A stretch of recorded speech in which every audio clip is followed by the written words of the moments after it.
Bismillahirrahmanirrahim. Assalamualaikum warahmatullahi wabarakatuh. Alhamdulillahi rabbil alamin. Wassalatu wassalamu ala rasulillahil karim. Nabiyyina al-amin. Sayyidina Muhammadin wa ala alihi wa sahbihi ajma'in. Wa ba'd. Faya ahbaballahi wa ahbaba rasulihi sallallahu alaihi wasallam. Usi nafsi wa iyyakum bitaqwallahi faqad fazal muttaqun. Fala tamutunna illa wa antum muslimun. Faqala ta'ala Ya ayyuhalladzina amanu taqullaha haqqa tuqatih wa la tamutunna illa wa antum muslimun. Kita bersyukur pada Allah Subhanahu wa taala diberikan kesempatan kembali untuk mengaji sebagian dari tuntunan syariat din kita. Semoga semua ini dinilai diridhoi oleh Allah Subhanahu wa taala sebagai amal saleh di antara yang terbaik menjadi bekal kita untuk kembali kepada Allah Subhanahu wa taala. Semoga setiap apa yang kita pelajari diberikan pemahaman terbaik dalam bimbingan Allah Subhanahu wa taala sehingga benar dipahami dan diberikan kekuatan untuk mengamalkan apa yang telah kita pahami sehingga menjadi bagian dari implementasi iman kita berwujud amal saleh. Kita berdoa bermohon pada Allah Subhanahu wa taala semoga siapapun hamba Allah yang masih berkehidupan sampai dengan detik ini dan belum beriman dapat beriman bersyahadat sebelum wafat dan kembali pada Allah Subhanahu wa taala. Demikian para pelaku maksiat dan bila kita termasuk di dalamnya semoga dilembutkan hati kita oleh Allah Subhanahu wa taala untuk bertobat dan mengisi sisa kehidupan kita dengan kehidupan yang baik, hayatan thayyibah dan ditutup dengan akhir yang mulia, husnul khatimah. Baiklah, mari kita mencoba untuk melanjutkan kajian kita sesi kali ini setelah kita berkesempatan untuk berdiskusi, sharing pengetahuan dan menggali paparan ulama baik dari penjelasan tafsir Al-Quran, hadis-hadis Nabi Muhammad SAW sampai juga kitab-kitab yang dirangkum, dituliskan oleh para ulama untuk memudahkan bahasan yang dapat kita kaji. Semoga apapun yang kita kaji, kita dapati pengetahuan yang bisa kita amalkan, mengalir pahala-pahalanya bagi para ulama-ulama kita yang telah memberikan jalan kepada kita untuk memahami tuntunan Rasulullah SAW dengan benar dan mengamalkan pedoman yang terdapat dalam Al-Quran. Kita masih dalam pembahasan tentang esensi akidah. Sekarang pada bab yang pokok, masuk pada mulai dasar-dasar keimanan, yaitu pokok iman. Yang sebelumnya telah kita dapati satu pemahaman yang terukur. Saya ingin urutkan kembali sehingga kita mampu merumuskan pemahaman ini dengan sempurna. Jadi kita bisa mengetahui dari mulai akar ya, akar keislaman, kemudian turunannya seperti apa saja, sampai setiap satu dengan yang lainnya di pembahasan itu menjadi tersinergikan, terkorelasi, saling berkesinambungan. Dan saya mengharapkan semua apa yang kita bahas ini kita pahami dengan kuat. Karena satu hal yang di-highlight oleh kita dalam firman Allah Subhanahu wa taala tentang talabul ilmi atau menuntut ilmu, mencari pengetahuan, itu adalah pemahaman. Ingat ya, ada nanti pemahaman, ada turunannya nanti hafalan, kemudian ada pengamalan dan lain sebagainya. Nah, yang paling pokok dalam proses menuntut ilmu itu adalah paham tentang apa yang dipelajari. Dan paham itu mesti didasarkan pada pengetahuan dan cara yang benar. Jadi tidak diharapkan insan beriman belajar apapun tidak mengerti apa yang dipelajari. Itu nanti di Quran surah ke-9 At-Taubah ayat 122. Seperti pernah kita uraikan di pertemuan-pertemuan yang lalu. A'udzubillahi minasyaitonirrajim. Wa ma kana al-mu'minuna liyanfiru kaffah فلولا نفر من كل فرقة منهم طائفة ليتفقهوا في الدين ولينذروا قومهم إذا رجعوا إليهم لعلهم يحذرون. Dan tidaklah sebagian dari orang-orang beriman itu, insan beriman itu mesti seluruhnya mereka pergi ke medan juang dalam konteks adanya aksi militer yang harus kemudian dilakukan karena mempertahankan berbagai hal dalam kehidupan. Nah, kemudian hendaklah ada di antara sekian insan beriman itu yang mengonsentrasikan dirinya untuk belajar memahami, lihat tafaqquh, belajar memahami dengan sungguh-sungguh, dengan serius menghadapi berbagai tantangan yang ada dalam mempelajari ilmu-ilmu khususnya yang terkait dengan tuntunan ad-din, pedoman berkehidupan. Jadi kalau ilmu yang terbatas saja untuk mencari harta kita begitu serius, kenapa ilmu yang mendukung kehidupan kita sampai mengantarkan pada kehidupan yang abadi kita tidak serius? Ya, kalau kita ambil pemaknaannya kan untuk mencari harta benda yang terbatas saja sifatnya.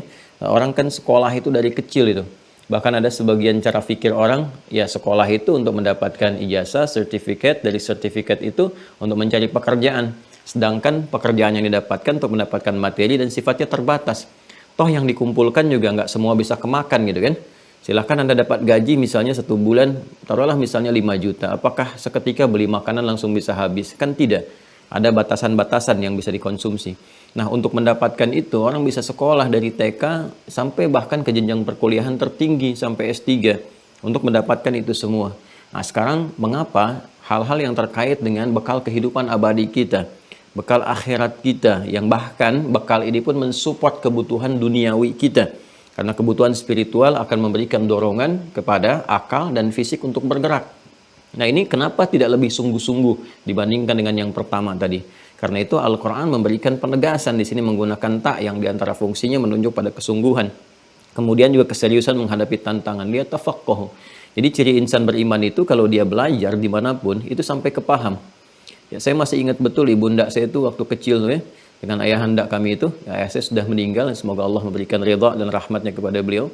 Itu Masya Allah ya, kalau saya pulang tuh dari sekolah tuh diuji kembali gitu, dites lagi, itu kan tadi belajar minimal ditanya lah belajar apa gitu kan, dicek, kemudian dikompetisikan fastabiqul khairat dengan kakak-kakak dan adik kami gitu. Jadi semua tuh lahir dalam suasana yang kita dicoba diarahkan kepada pemahaman-pemahaman yang benar dengan segala keterbatasan yang ada gitu ya.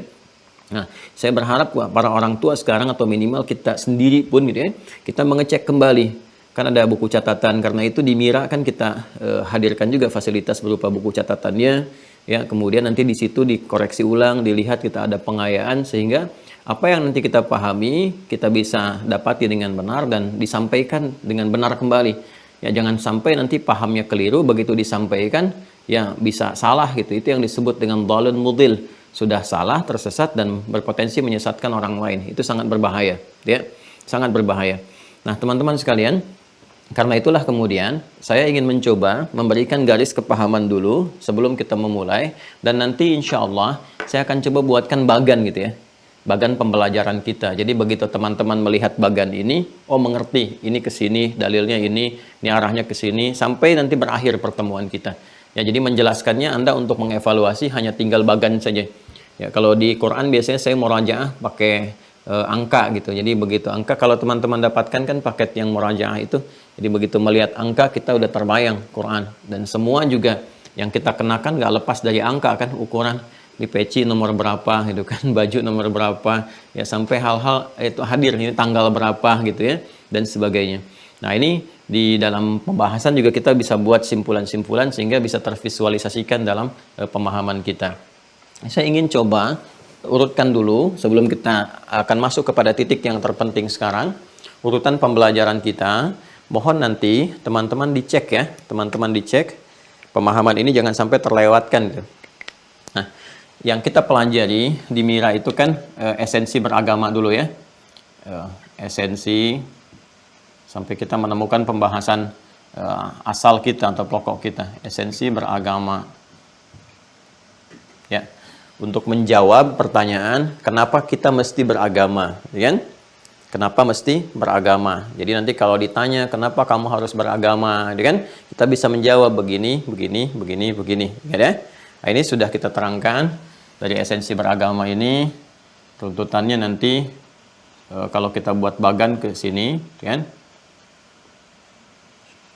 Dari tentang anatomi manusia, nanti jawabannya bisa terukur ya. Anatomi manusia.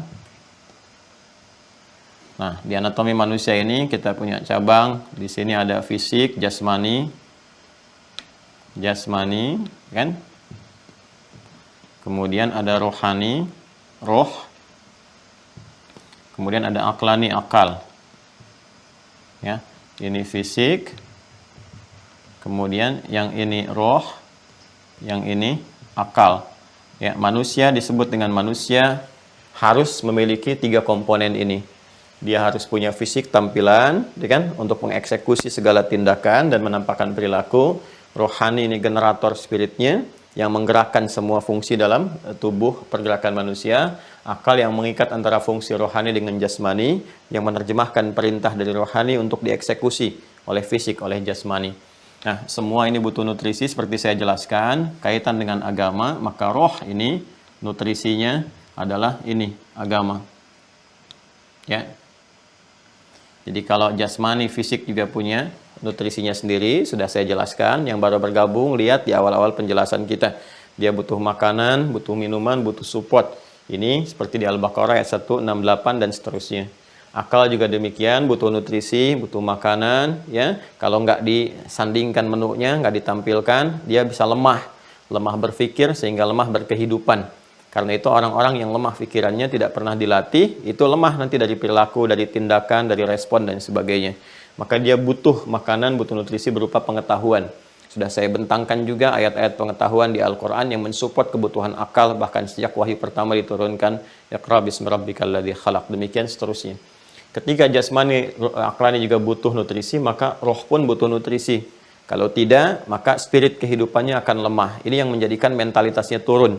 Sering gelisah, ya, timbul penyakit seperti ria, sombong, kecewa, macam-macam itu ya, penyakit roh rata-rata. Ya, disebut dengan marad fi qulubihim marad, ya, yang melahirkan nanti ekspresi-ekspresi yang dihukumi dengan istilah tertentu di Al-Qur'an. Ya, ada istilahnya pemalas, mutakasil, ada istilahnya munafik dan sebagainya. Ini penyakitnya di sini. Karena itu dia butuh nutrisinya ya berupa agama, ya.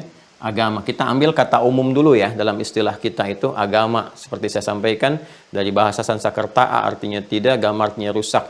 Satu konsepsi yang memelihara ya fungsi tubuh manusia itu dan fungsi diri manusia supaya tidak melakukan tindakan-tindakan yang merusak. Asalnya kan seperti itu. Nah, maka ini mesti menemukan nutrisi yang benarnya. Nah, dia butuh agama. Nah, jadi kita bisa menjawab ini. Sekarang tinggal kita mencari agama apa, menu apa yang cocok untuk roh. Karena fisik pun tidak semua bisa dimakan. Bahkan ada yang salah. Yang seharusnya bukan untuk fisik, dimakan oleh fisik. Itu kan? Yang seharusnya makanan untuk yang lain, kok dimakannya oleh manusia. Sehingga menghasilkan penyakit. Itu kan? Baik itu makanan yang basi misalnya, atau yang bukan peruntukan bagi manusia misalnya. Ya, manusia makan batu, ya jadi kecelakaan. Itu kan? Manusia makan tanah, jadi persoalan. Manusia minum racun, nah, jadi melemahkan, ya, bahkan bisa mengakhiri kehidupan dan sebagainya. Ini pun nggak boleh salah makan, mesti ada agama yang benar. Jadi kalau Anda ditanya kenapa beragama, Anda bisa jawab. Lalu kemudian ketika Anda ditanya kenapa Anda memilih agama sekarang, ya Islam, gitu kan? Nah tidak yang lainnya, maka kita bisa jelaskan kemudian, ya. Nah nanti tinggal kita mencari konsepsi keberagaman yang benar. Agama dalam Islam itu disebut dengan ad-din, ya kan? Nah. Jadi ketika kita mencari, kenapa Anda misalnya menetapkan agamanya memilihnya Islam? Ya, kita bisa jawab karena konsepsi keberagaman dalam Islam. Nah, ini konsepsi keberagamaan di dalam Islam itu begitu sempurna. Saya ulang, begitu sempurna.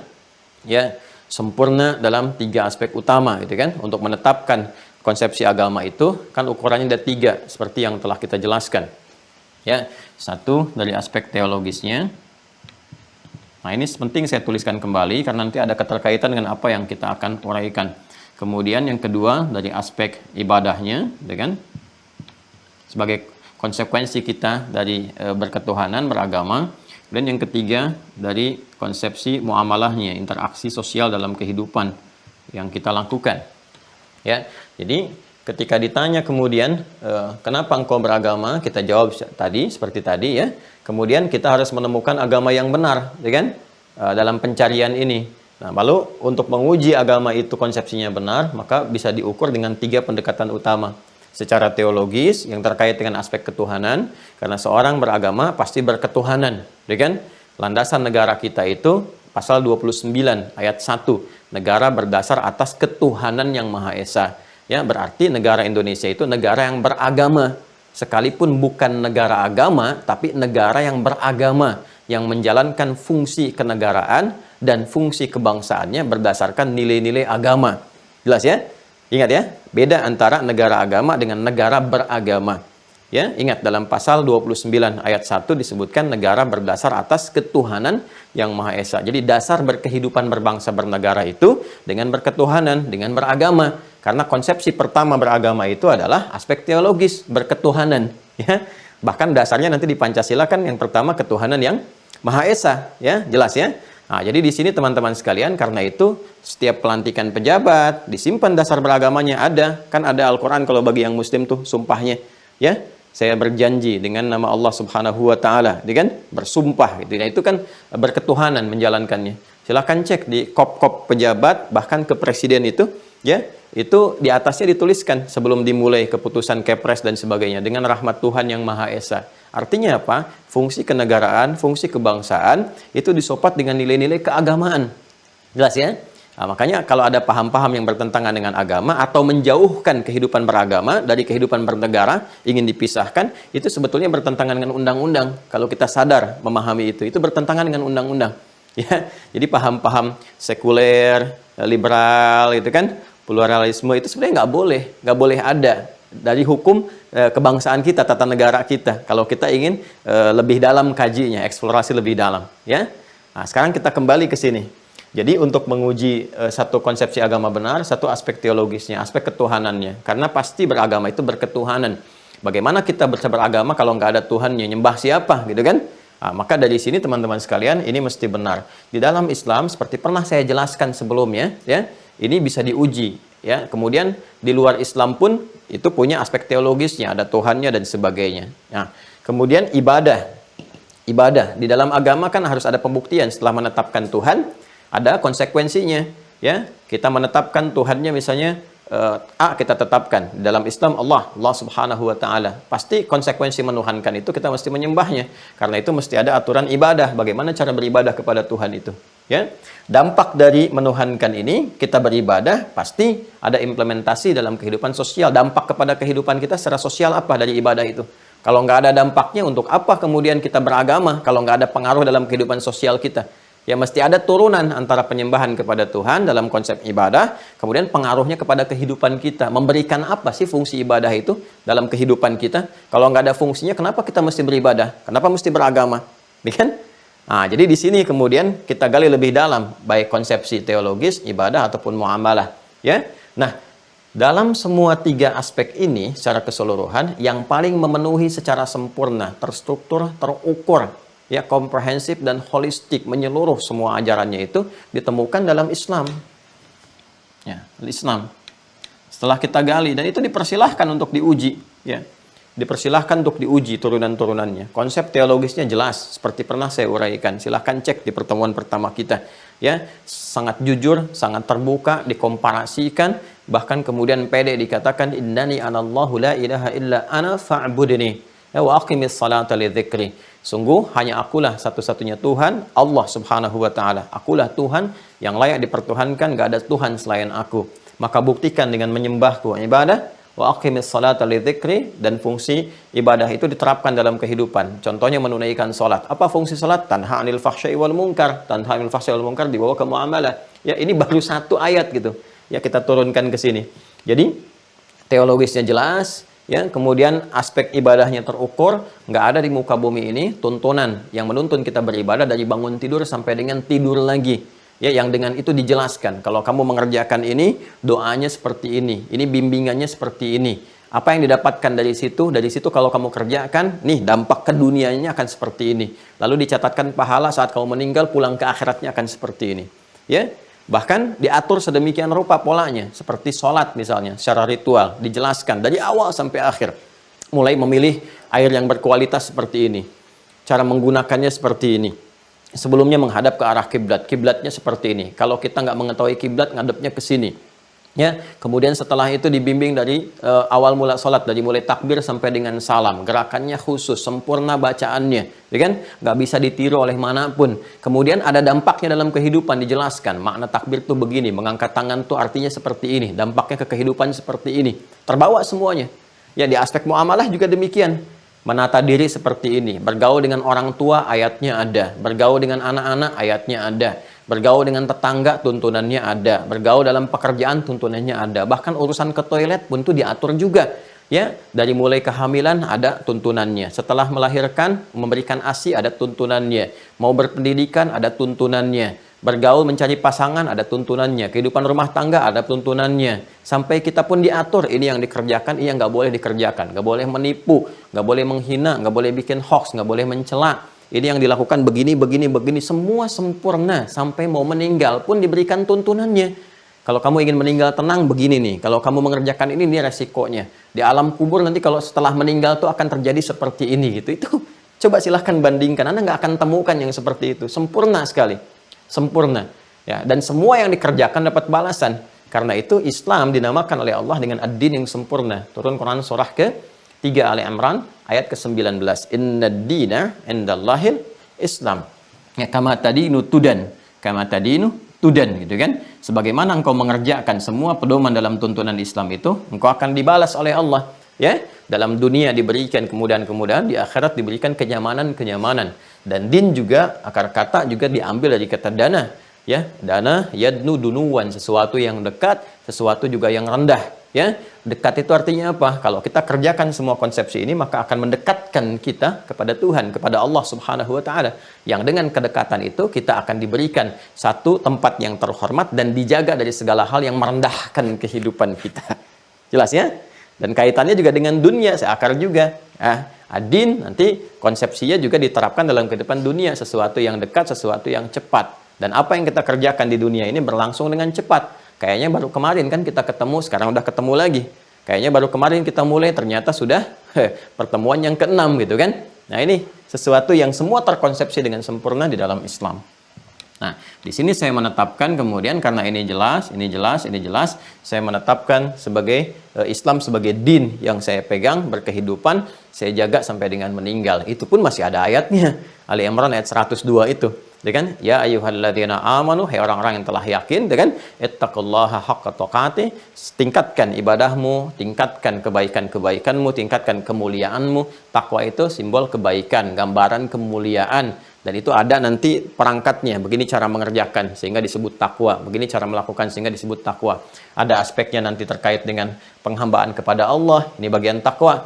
Karena itu sholat juga masuk dalam bagian takwa. Ya, dzalikal kitabul la raiba fihi hudal lil muttaqin. Bagian pertamanya kan aspek teologis muttaqin itu. Alladzina yu'minuna bil ghaib. Itu kan teologis. Wa yuqimunas shalah, ibadah. Wa mimma razaqnahum yunfiqun. Muamalah. Ada semua kan? Nah, itu konsepnya takwa. Nanti takwa itu yang menunjukkan kemuliaan kita. Quran surah 49 ayat ke-13. Ya ayyuhan nasu inna khalaqnakum min dzakari wa untha wa ja'alnakum syu'uban wa qabaila lita'arafu inna akramakum indallahi atqakum. Yang paling mulia di antara kalian itu yang bisa meningkatkan nilai ketakwaannya di hadapan Allah Subhanahu wa taala. Jadi konsepsinya sangat sempurna teman-teman sekalian. Sangat sempurna. Nah, karena itulah saya menetapkan Islam sebagai din saya karena alasannya secara teologi sempurna, secara konsepsi ibadah sempurna, secara muamalah juga sempurna dan ada bukti nyatanya. Ya, ini bisa merubah orang-orang yang berkehidupan dan memeluk Islam dari bahkan tingkat yang paling rendah dalam strata kehidupan menjadi tingkat yang terbaik yang dibuktikan oleh sejarah. Karena itulah Islam ketika Allah berikan risalahnya kepada Nabi Muhammad SAW bukan dipilih di Romawi yang sudah maju ataupun di Persia yang sudah punya kekaisaran, dipilih di tempat yang paling tandus di muka bumi, biwadin ghairi dzi zar'in 'inda baitikal muharram, kata Nabi Ibrahim alaihissalam, tempat yang tandus, yang gersang, yang jauh dari peradaban, terisolasi di bawah lembah dan sebagainya, tapi bisa merubah semua struktur kehidupan baik sosial dan yang lain sebagainya, itu menjadi umat yang paling unggul di muka bumi sampai turun ayat Ali Imran itu ayat 110 Quran surah ketiga ayat 110, ya kan? Ketika Allah berfirman kuntum khaira ummah ukhrijat linnas ta'muruna bil ma'ruf wa tanhauna 'anil munkar wa tu'minuna billah. Ya kan? Kalian adalah umat terbaik yang pernah dilahirkan ya untuk kehidupan manusia di muka bumi ini. Ya kan? Yang paling menarik apa? Engkau saking baiknya selalu berkomitmen mengerjakan yang mulia. Ya, mencegah dari yang buruk-buruk. Ya, kalau kita terbiasa menata diri, mengerjakan yang baik, meninggalkan yang buruk itu biasa, tapi bisa mengajak orang lain berbuat baik dan mengajak orang lain meninggalkan yang buruk. Apa dasar mengerjakan itu semua? Wa tu'minuna billah. Ya, karena keyakinan engkau dengan Allah Subhanahu wa taala. Jadi ternyata keislaman itu membuat kita lebih baik. Keislaman menghadirkan sifat berkemajuan, keislaman menghadirkan peradaban dalam kehidupan. Jadi kalau sampai sekarang berislam itu belum baik, ya, kemudian belum bergerak kepada pengetahuan, belum tampil dengan baik, dengan elegan, dengan maksimal, artinya kita perlu meningkatkan lagi untuk mempelajari nilai-nilai keislaman kita. Untuk mencapai semua itu, teman-teman sekalian, maka ini butuh pokok peningkatan dari keislaman kita yang nanti digambarkan dua komponen utama, lewat dua komponen utama. Perpaduannya ya adalah satu, ya kan? Iman, nah, kemudian plus amal. Ya, ingat ini ya, yang pernah saya terangkan. Iman sebagai dasar teologisnya, amal sebagai konsekuensi dari aspek teologis ini, implementasinya berupa amalan. Nah, ini sudah saya jelaskan juga, silahkan nanti dicek. Iman, keyakinan tanpa ragu. Jadi kalau berislam itu nggak boleh ada keraguan sedikit pun, la raiba fi, apalagi menuduh. Makanya nanti kalau ada orang mengaku agamanya Islam, orang yang Muslim, tapi meragukan tuntunan agamanya sendiri, ya, meragukan pedoman-pedoman yang ada pada dinnya sendiri, itu dipertanyakan keislamannya, kan? Dipertanyakan keislamannya. Jadi konsepsi dasarnya Islam, iman plus amal. Lalu digambarkan dalam syahadat, ya, dalam syahadatain. Nah, ain-ain itu artinya dua yang pernah saya sampaikan, kan? Syahadatain, imannya asyhadu an la ilaha illallah, aspek teologisnya, kemudian amalnya asyhadu anna muhammadar rasulullah. Ya, kita meyakini sepenuhnya, berkomitmen menuhankan Allah, menepikan yang lainnya, berkomitmen untuk menyembahnya, cara menyembahnya lewat tuntunan yang dibawa oleh Nabi Muhammad SAW, Rasulullah yang diutus oleh Allah. Cara kita menyembah Allah, cara kita mengimplementasikan iman kita melalui perilaku disebut dengan amalan, pekerjaan, ya, maka diutus Rasul. Siapa namanya? Muhammad SAW. Ya, dengan nama-nama sifat Muhammad, Ahmad, Al-Mahi, Al-Kafi, dan sebagainya, gitu kan? Nah, maka di sini teman-teman sekalian dipadukan dari dua syahadat ini menunjuk kepada pengakuan imaniyah, ya, kemudian pembuktian amaliyah. Pengakuan imaniyah yakin tanpa ragu yang tadi saya terangkan, amaliyahnya itu adalah praktek dalam membuktikan keimanan kita. Nah, ini untuk beriman kita harus ikat dalam diri kita dengan kuat, ya, dengan kuat supaya tidak goyah. Ikatan ini yang disebut dengan akidah. Seperti pernah saya terangkan, silahkan cek kembali. Ya, kemudian amal ini jalan kita untuk bisa membuktikan akidah kita, menguatkan ikatan, membuktikan keimanan kita kepada Allah sekaligus menguatkan ikatan kita. Jalan konsepsinya yang menguatkan sesuatu disebut dengan syariat. Saya telah jelaskan ini panjang lebar, teman-teman bisa urutkan kembali. Ya, jadi nama lain dari iman itu akidah, nama lain dari amal itu syariat. Ya, jadi kalau ada istilah syariat Islam, artinya amalan-amalan, jalan-jalan yang menunjukkan kita untuk beribadah kepada Allah Subhanahu wa taala, sekaligus di dalamnya terkandung bimbingan-bimbingan untuk menguatkan simpul-simpul keyakinan kita. Karena itu ada istilah apa? Syariat Islam. Isinya apa? Ya ini, ibadah. Itu kan? Nah, salat itu syariat Islam, kan? Kemudian apalagi puasa syariat Islam, zakat syariat Islam, haji syariat Islam, kan? Berbuat baik syariat Islam, menepati janji syariat Islam. Jadi kalau ada orang anti syariat Islam dan dia mengaku muslim, dipertanyakan keislamannya. Ya, pasti ada persoalan dalam dirinya.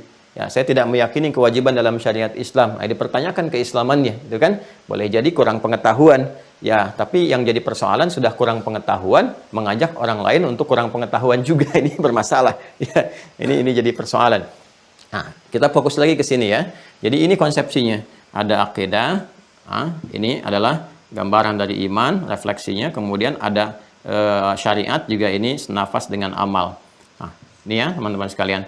Nah, karena itu untuk menguatkan simpul-simpul ini, syariat juga mesti kuat. Ya, mesti kuat dan tidak berdiri sendiri. Ini seperti dua sayap burung yang tidak boleh salah satunya terlukai atau bahkan bermasalah. Ya, bisa nggak terbang atau bisa celaka, gitu kan? Karena itu antara iman, syahadat, gitu kan, dengan amal itu nggak bisa dipisahkan. Orang syahadat pasti membuktikan syahadatnya lewat amal. Ya, nggak bisa tiba-tiba beriman saja ya, tanpa mengumpulkan amalan. Maka imannya dipertanyakan seperti di soal di Quran surah 49 ayat 14 yang pernah saya terangkan dulu, itu kan? Atau beramal tanpa iman, ini pun kosong. Maka diturunkan Quran surah ke-25 ayat 23, jawaban dari Allah untuk membalas aspek dunia saja, sedangkan di akhiratnya dengan kunci iman itu tidak didapatkan. Karena itu antara iman dengan amal pasti ada sinergi di dalamnya. Antara syahadat dengan pembuktian amal itu pasti ada keterikatan, korelasi. Karena itulah syarat masuk surga seperti saya terangkan di Quran surah kedua Al-Baqarah ayat 25. Nah, ini kalimat surga pertama yang disebutkan di Al-Quran. Iman dengan amal disatukan. Wabashshiril ladzina amanu iman wa amilus salihat. Ya, iman dengan amal. Iman itu akan mendorong amalan menjadi saleh, benar dalam pandangan Allah, sehingga disebut amal saleh.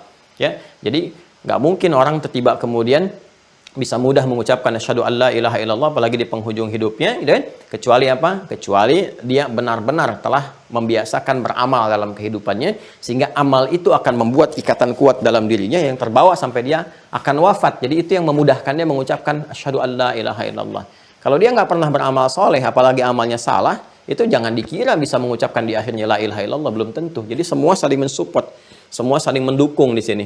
Jadi yang dimaksudkan dalam hadis, misalnya di Abu Daud nomor hadis 3116, 3116 dari Muadz bin Jabal radhiyallahu taala anhu, ketika beliau menyampaikan sabda Nabi sallallahu alaihi wasallam, "Man kana akhiru kalamihi la ilaha illallah dakhalal jannah." Siapa yang kalimat akhir hidupnya itu la ilaha illallah, maka dia terjamin surga, gitu kan?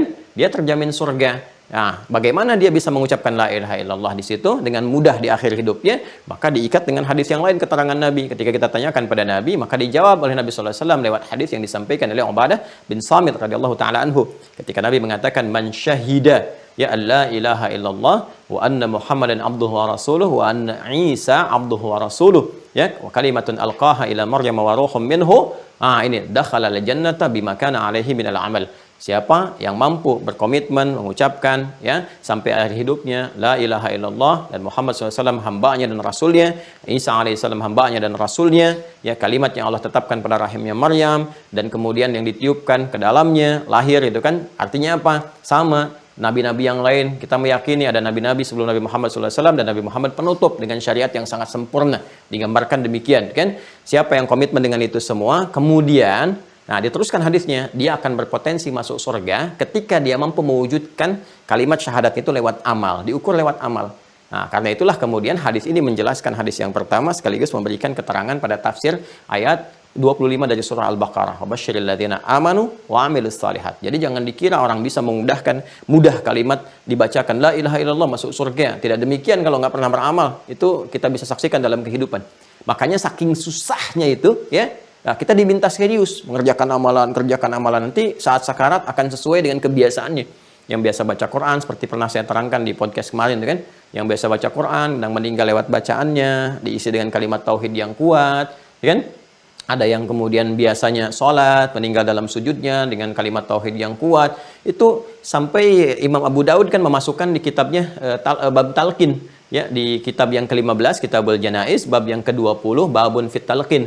Jadi, saking tidak mudahnya mengucapkan kalimat ini, bahkan saudara-saudara yang lain pun, yang muslim diminta untuk membantu saudaranya mengucapkan itu. Artinya nggak mudah. Jadi kalau ada statement mengatakan gampang sekali ya, baca la ilaha illallah meninggal masuk surga. Itu patut dipertanyakan gitu ya. Nggak mudah mengucapkan kalimat itu, makanya ada bantuan talqin. Orang mau meninggal tuh ditalkinin, dibantu, diucapkan la ilaha illallah, la ilaha illallah. Ya kan? Walaupun kita berlatih setiap hari mengucapkan, tapi nggak disupport amal soleh, belum tentu. Ya, maka teman-teman, ini perpaduannya. Nah, untuk kuat, supaya ini kuat, ikatannya kuat, ya, maka ini mesti ditopang nih. Ya, pokok-pokok syariat mesti ditopang. Ya, karena terkait dengan keislaman, maka syariat Islam itu menjadi support tertinggi untuk menguatkan iman. Demikian iman pun menjadi generator untuk menguatkan syariat. Maka pokok-pokoknya mesti diturunkan. Kalau ini kita gabungkan bagaimana cara menguatkan iman dan amal sekaligus dalam konsepsi keislaman, maka ini Islam sama dengan amal dan iman. Ini kita bisa gabungkan untuk menguatkan dalam bentuk akidah dengan syariat. Maka kita hadirkan pokok ya atau dasar yang mampu menguatkan secara sekaligus iman dan amal itu atau keislaman kita. Pokok dan dasar dalam istilah syariat disebut dengan rukun namanya. Ya, jadi kita ingin menguatkan pokok keimanan plus amal sekaligus, atau pokok keislaman kita. Karena itu kita kenal rukun Islam, paling mudah kan? Rukun apa? Islam. Kita gabungkan di sini untuk menguatkan syahadat. Ya, rukun Islam itu kan syahadatnya dimasukkan kan syahadatain. Asyhadu an la ilaha illallah wa asyhadu anna Muhammadar Rasulullah. Biasa disingkat dengan syahadat, ya kan?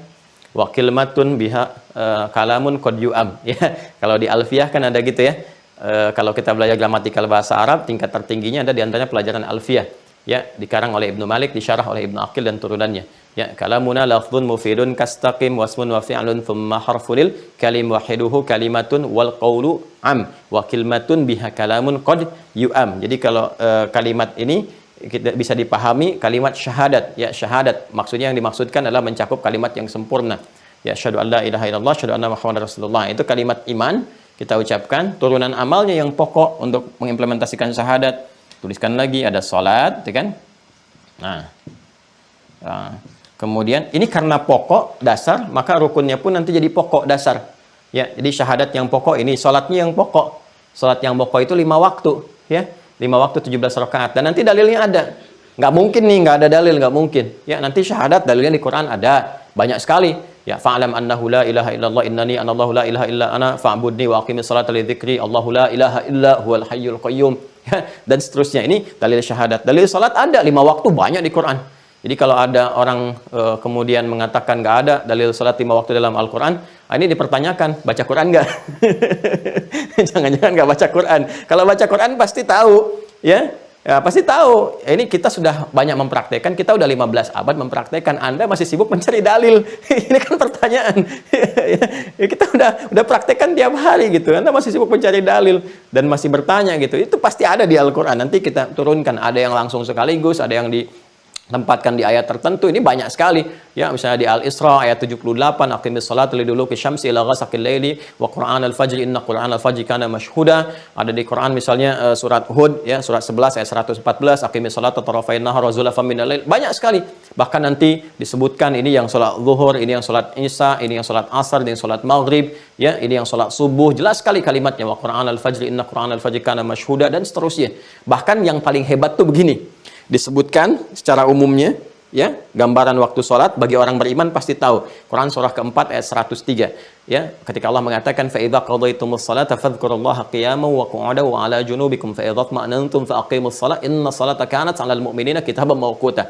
Di ujung ayat itu ditegaskan orang beriman itu pasti tahu waktu sholat. Artinya kalau orang masih menyoal waktu sholat, dipertanyakan keimanannya, kan? Jadi orang beriman itu pasti tahu waktu sholat, kata Allah itu kan. Jadi kalau bertanya tentang waktu sholat, masih mencari, masih meragukan, dipertanyakan keimanannya. Lalu setelah itu dirinci. Ini gambaran umumnya, dikerjakan dari mulai subuh sampai dengan malamnya. Disebutkan subuh begini, zuhur begini, asar begini, maghrib begini, isya begini. Isyarat umum disebutkan, kemudian tuntunan praktikalnya disampaikan dalam hadis. Sempurna sekali. Dan minta dijaga. Dijaga semua itu, yang pokok dijaga. Quran surah kedua ayat 238, hafidhu 'alas salawat was salatil wusta wa qumu lillahi qanitin. Setelah aku sebutkan kata Allah isyarat waktunya, ini begini dijelaskan oleh Rasulullah cara menunaikannya, jaga semua itu dan tunaikan dengan khusyuk. Sempurna kan? Ya. Nah, nanti setelah itu ada zakat. Zakat juga dijelaskan oleh Allah, dalilnya pasti ada. Ya, pasti ada dari mulai cara mengambilnya, khudz min amwalihim shadaqah, disalurkan kepada siapa, innamas shadaqatul lil fuqara wal masakin, dan seterusnya, ya, bahkan turunannya menjadi infak sampai ke pahalanya disebutkan. Sampai ke pahalanya disebutkan itu. Ini luar biasa. Keempat, puasa juga ditemukan dalilnya. Ini yang pokok-pokok ya. Yang rukun-rukun, yang pokok-pokok. Kalau pokok kan wajib. Dasar, pondasi. Pondasi itu wajib ada. Kalau nggak ada pondasi, ya, artinya jadi berbahaya, bangunannya bisa runtuh seketika. Maka ini penting dikuatkan. Puasa kita tahu paling familiar, gitu kan? Paling mudah dihafalkan, ayat paling viral, ya, yang kita bisa dapati, Quran surah kedua Al-Baqarah 183, ya ayyuhalladzina amanu kutiba alaikumus shiyam, dan seterusnya ayat. Dan yang kelima adalah haji dan umrah. Ini pokoknya. Ya.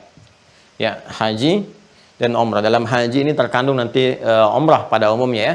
Baik itu kalau kita mau ambil qiran ataupun tamattu', kecuali kalau kita mau ifrad dengan sendirinya. Tapi dalam prosesnya sudah mencakup kepada umrah ya. Haji ini kan yang terbesarnya. Haji dalilnya sangat membentang di Al-Qur'an, bahkan ada surat haji, surat Al-Hajj, dan seterusnya. Ini yang pokoknya teman-teman sekalian. Nah, jadi ini yang pokok keislaman kita, mencakup iman dengan amal. Nah, nanti setiap pokok ini didetilkan lagi supaya kuat lagi. Babnya ada sendiri ya untuk membahas tentang syahadat, karena ini pokok iman. Pokok iman kita ini mesti ada ilmunya. Nah, ilmu untuk menguatkan keimanan kita supaya yakin tanpa ragu, ya, mendekat kepada Allah yakin tanpa ragu, nggak ada keraguan sedikit pun, terikat dengan kuat. Karena ini sering dilekatkan dengan nama ini akidah, supaya ilmu ini bisa mengikat keyakinan kita dalam jiwa ya dengan kuat, kemudian dibawa sampai dengan wafat, seperti Quran surah ketiga ayat 102. Maka ilmunya dilekatkan dengan nama ini untuk memberikan kesan kepada kita ikatan yang kuat itu. Maka ilmunya disebut dengan akidah. Kalau kita belajar akidah, artinya untuk menguatkan syahadat kita, jangan sampai lepas la ilaha illallahnya, diikat kuat. Nah, ini penamaan akidah itu untuk memberikan kesan bahwa iman itu ikat kuat dalam jiwa, jangan sampai lepas la ilaha illallahnya. Ya, jangan sampai kemudian karena godaan tertentu, materi duniawi tertentu, godaan-godaan dari syahwat, gitu kan, dari macam-macam, kedudukan, jabatan, pasangan, tiba-tiba ikatannya terlepas. Harusnya ittisal jadi infisal, gitu kan? Harusnya lan fisal malaha jadi infisal, terlepas. Ini jadi masalah. Kalau itu ilmunya disebut dengan apa? Akidah. Fungsi dari akidah la ilaha illallah, ya, menuhankan Allah yang satu, menepikan yang lainnya, gitu kan? yang satu esa, ahad. Kalau kita ingin menjadikan semua tertuju kepada yang ahad, disebut tauhid namanya. Wahhada yuwahhidu tauhid. Maka di sini dikenal juga ilmunya dengan tauhid. Jadi kalau kita berbicara tentang ilmunya akidah, itu untuk menguatkan ikatannya supaya nggak lepas dan digoda dengan apapun tetap diberikan tantangan apapun tetap dia kuat ikatannya, simpulnya kuat, ya kan? Nah, untuk menjaga kalimat akidah la ilaha illallahnya ini menjadikan semua terhubung hanya kepada Allah yang ahad, maka ilmu disebut tauhid. Jadi kalau kita bicara ilmu tauhid, ilmu akidah, artinya menguatkan syahadat. Dalilnya Quran, ya, surah ke-47 Muhammad SAW ayat 19. Ya. Fa'lam, maka mesti punya ilmu, ya, untuk menetapkan annahu la ilaha illallah, ya, bahwa sungguhnya tiada Tuhan yang layak dipertuhankan disembah kecuali Allah Subhanahu wa taala. Ya, demikian juga Quran surah ketiga Al-Imran ayat ke-18. Syahidallahu annahu la ilaha illa huwa wal malaikatu wa ulul ilmi qa'iman bil qist. Ya, yang mampu bersyahadat artinya menetapkan, menyaksikan kebenaran yang sesungguhnya bahwa Allah Subhanahu wa taala adalah Tuhan yang sesungguhnya, enggak ada Tuhan selain Allah. Yang mengetahui tentang ketuhanannya pertama Allah sendiri. Ya, Allah sangat maha mengetahui dirinya Tuhan, kan itu pede mengatakan innani anallah, ya kan? Nah, jadi kalau ada dipertuhankan, masih belajar tentang ketuhanannya dan sebagainya, jadi persoalan, ya kan? Nah, kemudian malaikah diciptakan dengan sempurna, la ya'sunallaha ma amarahum wa yaf'aluna ma yu'marun, Quran surah 66 ayat yang ke-6.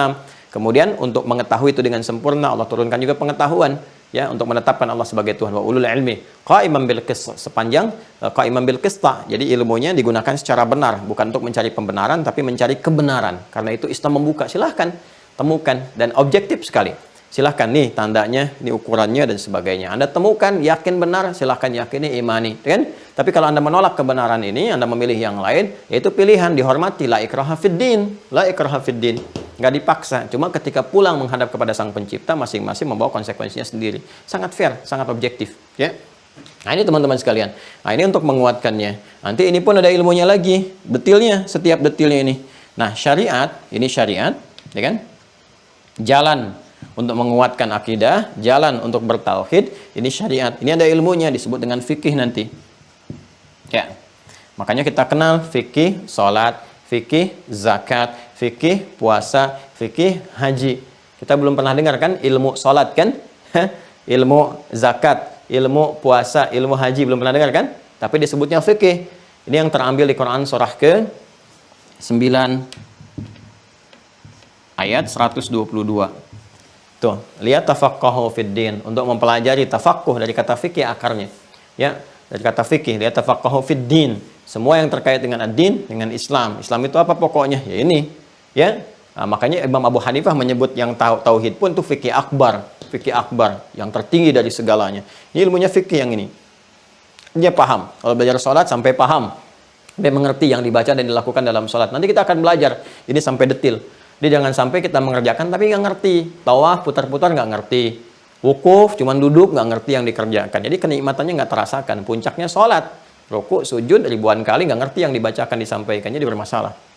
Nah ini pun, wah, dalam Islam tuh bentangan pengetahuan tuh luar biasa gitu ya. Ini pun didetilkan lagi supaya kuat betul. Jadi ketika dipraktekkan dengan ilmunya, karena dasar Islam itu pengetahuan. Quran surah 17 ayat 36, wala taqfu ma laysa laka bihi ilmun innas sam'a wal basara wal fuada kullu ulaika kana anhu mas'ula. Jangan ikuti kerjakan satu hal tertentu tanpa dasar pengetahuan. Maka ini perlu dikuatkan lagi. Nah, ini kan 1 2 3 4 5 6. Ini pokoknya. Kan pondasi dikuatin tuh. Kalau kita bikin bangunan kan ada cakar ayam, cakar harimau, cakar singa gitu. Supaya kuat tuh. Supaya bangunannya tuh lebih kokoh gitu. Ini pun harus dikuatkan lagi. Dikuatkan dengan apa? Dengan ilmu. Nah, turunan ini iman kita akan kuatkan. Ketika kita akan menguatkan iman, maka ada turunan ilmunya lagi, tauhid. Makanya dalam ilmu tauhid, ilmu akidah, bab pertama itu penguatan iman. Ya, penguatan iman. Nah, kan kalau kita katakan al-islamu imanun wa amalun, gabungan konsepsi keislaman itu sinergi antara iman dengan amal, akidah syariat, turunannya ini. Sekarang ketika kita akan mendapati iman supaya kokoh keislaman kita, maka ini perlu dikuatkan lagi. Bangunan imannya mesti kuat, ya, bangunannya, pokoknya. Ya, sekali lagi, pokok dasar itu dalam bahasa syariat disebut dengan rukun, ya kan? Maka iman pun punya rukun. Nah, makanya dasar pertama tauhid itu harus menguatkan pokok tauhidnya. Apa pokok tauhid itu? Iman. Ya, berarti pokok-pokok tauhid, rukun-rukun tauhid yang dasar adalah terletak kepada rukun iman. Kalau ini pokok imannya nggak kuat, turunan lainnya jadi bermasalah. Dan yang pokok ini wajib bagi semua insan beriman. Orang-orang Islam yang meyakini kebenaran risalah Islam itu wajib ya menguatkan pokok-pokok keimanannya, ya mengetahui dengan benar. Maka disinilah kemudian kita sampai pada pembahasan untuk penguatan rukun iman. Ya, kita kenali dulu ada berapa pokoknya, kita telah bahas di pertemuan yang kemarin. Bahkan juga dari kecil kita menghafalkan. Sebetulnya hafalan di masa kecil itu untuk dipahami di masa baligh. Bukan dihafalkan kembali, nggak ada progres namanya. Hafalan di masa kecil itu untuk dipahami di masa baligh. Ya, jadi dari kecil kita menghafalkan rukun iman ada 6, rukun Islam ada 5. Guru saya dulu namanya Pak Lilit Sulaiman di pesantren. Ya, walaupun kita nggak bertemu, ya, tapi beliau sempat mengajar dan sempat juga ke Bali ya. Kemudian kembali ke pesantren sempat bertemu, itu menarik tuh. Jadi jarinya beliau yang satu, jemarinya 5, satu lagi ada 6. Jadi kalau ngajar rukun Islam ada 5, rukun iman ada 6. Kalau kita kan 5-5 gitu ya. Beliau dapat anugerah dari Allah itu yang satu tangannya jemarinya 6. Jadi rukun Islam ada 5, rukun iman ada 6 katanya. Langsung begini itu Masya Allah. Ya, jadi teman-teman yang ini ada 6 ya, yang seperti sering dihafalkan oleh anak-anak kecil. Ya, Mas ya, sering dihafalkan oleh anak-anak kecil, dipahami hafalan itu orang-orang dewasa, ya, dipahami oleh orang-orang dewasa. Iman kepada Allah, kan? Kemudian ada malaikat dan segala yang terkait dengannya. Nah, kemudian kitab, ya kan? Kemudian pada para rasul. Kemudian kehidupan akhirat. Nah, kemudian qada dan qadar. Qada plus qadar. Nah, ini ya, teman-teman sekalian ya. Nah, ini yang pokoknya. Jadi kalau ini pokoknya ada persoalan, lemah atau bermasalah, maka ini bangunan imannya juga akan goyah. Ya, ini yang pertama, kita menetapkan iman pertama kepada siapa? Allah. Tapi nggak kenal Allah. Nggak tahu cara kembali kepada Allah itu bagaimana. Punya kesulitan kok datangnya ke yang nggak normal, ke paranormal. Ya, ini kan jadi bermasalah gitu kan. Ya, roh kembali kepada Allah kembali, malah datang ke dukun. Ya, pengen datangin arwah lagi dan sebagainya, di persoalan gitu. Ya, nah kemudian hal-hal yang terkait dengan ini nih, ini penting sekali. Ini kalau goyah sedikit, ini bisa lepas ikatannya, akidahnya, ikatan yang kuatnya. Maka mesti ada ilmunya. Malaikat juga demikian, sampai ke sini, sampai kita kenal betul. Ya, karena itu kita kemudian menguraikan ini mesti punya aspek pengetahuannya. Sekali lagi ilmu, dasar Islam itu ilmu, luar biasa. Dasar keislaman itu ilmu. Maka ilmu pertama menjelaskan dulu segala yang terkait dengan ini, ya, secara umum. Kan kalau kita menulis sesuatu ada abstraknya itu kan? Abstraknya kan? Baru setelah itu detail penjelasan kan? Bab 1, bab 2, bab 3 dan seterusnya. Di bawah bab ada pasal lagi. Itu detil indahnya Islam tuh komplit gitu semuanya. Ya, maka para ulama mencoba menghimpun ini, mengeluarkan ayat-ayat dari Al-Quran, hadis-hadis Nabi, penjelasan para ulama dihimpun. Di antaranya kita keluarkan kitab kemarin, ada Syekh Said Sabiq itu yang Al-Aqaid Al-Islamiyah, ini yang halaman ke-8, ini. Ya, mafhumul imani wal aqidah, pengertian iman dengan akidah itu, mafhumul iman awil aqidah yang tazimu sittata umurin, kita sudah pernah sampaikan ini, ya, untuk memahami esensi iman dan akidah, gitu kan? Dengan pemahaman iman dan akidah itu yang tazimu sittata umurin, kita mesti menyinergikan, memahami, membuat, mengetahui struktur 6 hal pokok, kan? Yang pertama ini, ya, jadi ini abstraknya ini, ya, al-ma'rifatu billah, mengenal Allah Subhanahu wa taala. Jadi bukan hanya menghafal, bukan hanya tahu. Kalau ingin pokoknya kuat, kita harus mengenal Allah Subhanahu wa taala. Wal ma'rifatu bi asma'il husna wa sifatihil 'uliyah. Kemudian mengenal nama-namanya yang indah yang terkait kebutuhan kita, kemudian sifat-sifatnya yang mulia. Wal ma'rifatu bi dalaili wujudi, kemudian mengenal tanda-tanda keberadaannya untuk menguatkan keimanan kita kepada Allah. Setelah itu apa? Madhahiri 'azmati fil kaun wat tabi'ah, dan kemudian juga mengenal tanda-tanda keberadaan ayat-ayat Allah Subhanahu wa taala di sekitar semesta kita yang ditunjukkan di langit, di bumi, di lautan. Karena itu ada ayat turun tentang bagaimana Allah memperkenalkan wujudnya, keberadaannya, ketuhanannya, kan, tanda-tanda di langit, tanda-tanda kemudian di lautan, di daratan dan sebagainya. Nanti kita akan detilkan. Dan yang kedua yang kita kenal dengan malaikat itu ada detilnya, al-ma'rifah bi alamin ma wara'at tabi'ah, yang mengenal alam di luar alam biasa kita, gitu kan? Awil alam ghairil manzur, atau alam yang tak nampak dalam pandangan kita, wa ma fihi min quwal khairi allati tatamatsalu fil malaika, kan? Dari dorongan-dorongan kebaikan misalnya yang tak nampak sekitaran kita seperti malaikat, ya kan kita cuma hafalnya kan malaikat, ya iman kedua kepada malaikat. Padahal ada sesuatu yang lain juga yang harus kita pahami, ya baik itu yang positif seperti malaikat ataupun kuwasyarri allati tatamatsalu fi iblis wa junudi, ataupun juga hal-hal yang negatif ya yang tergambarkan dari provokasi iblis dan pasukannya. Kita kenal malaikat tapi nggak kenal iblis, nggak kenal setan, jadi masalah. Anda taunya jalan yang lurus aja, yang lurus, yang halus, ya. Nggak sadar bahwa di situ misalnya ada tikungan, nggak sadar di situ ada lubang dan sebagainya, bisa terjebak. Kalau kita tahu hambatannya di mana, kita bisa hindari. Demikian seperti saya jelaskan sampai akhirnya al-ma'rifatu bi kutubillah, ya. Kita kenal kitab-kitab Allah yang pernah diturunkan pada nabi-nabinya, rasul-rasul yang untuk membimbing umat setiap generasi. Kita kenali dulu nih, ya. Zabur itu yang seperti apa, Taurat seperti apa, Injil seperti apa, apakah masih ada sekarang?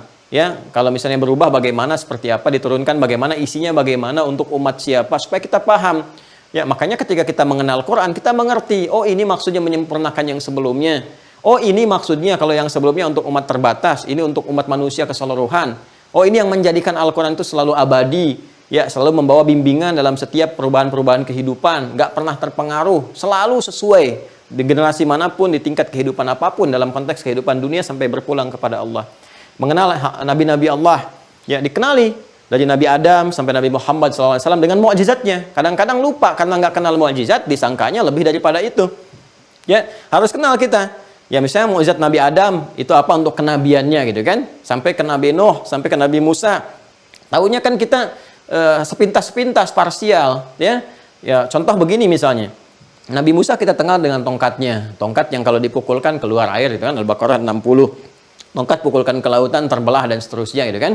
Nah, itu ada mukjizat yang dilekatkan lewat tongkat, ada lewat tangan yang kalau dikeluarkan bercahaya, kalau kemudian dikeluarkan begini keluar air. Ada itu untuk menguatkan kerasulan supaya orang yakin, ya, dan nggak bisa ditandingi, ya, didatangkan yang lainnya, diberikan yang serupa, nggak bisa karena Allah khususkan untuk menunjukkan. Makanya i'jaz, mukjizat dari kata i'jaz yang melemahkan orang lain supaya sadar bahwa ini rasul, ya. Dan ada mukjizat yang melekat kepada aspek-aspek fisikal seperti kelahiran. Nabi Adam kan di kelahirannya, itu kan? Nabi Isa di kelahiran dan kematiannya, itu mukjizat.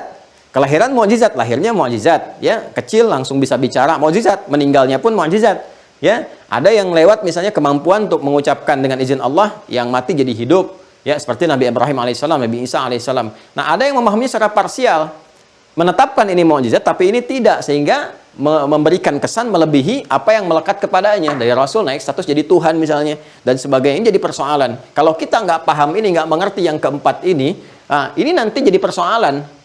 Ya, alih-alih kita menetapkan Allah sebagai Tuhan, nanti para nabi bisa dikultuskan, naik status jadi Tuhan. Ini bahaya, kan? Ini bahaya. Makanya kita belajar tentang kenabian itu mengerti, sekaligus mengetahui tanda-tanda nabi, supaya kalau ada yang ngaku nabi kita tahu, wah ini udahlah gitu, ini pasti bukan. Ini babnya sendiri nih. Makanya Al-Bukhari menempatkan di bab pertama, ya, kitab pertama dari 97 pembahasan, kitab Bad'ul Wahyi.